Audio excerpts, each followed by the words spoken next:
saw the top to the bottom, saw heaven and hell, ran his hand across his face, and said, well, well, well.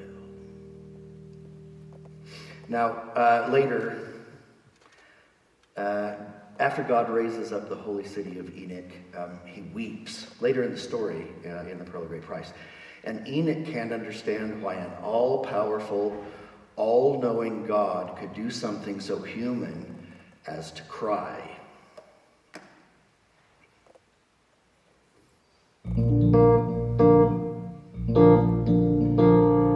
God Almighty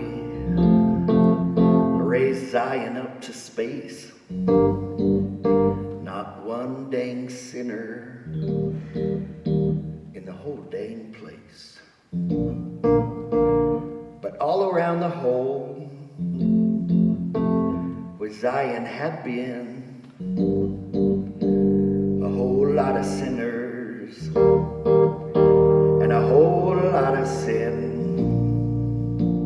And God Almighty looked out from the clouds, tears hanging off his jaw, sobbing out loud.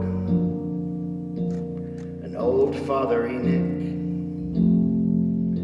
said, how can you cry? This is all your business. And God said, that's why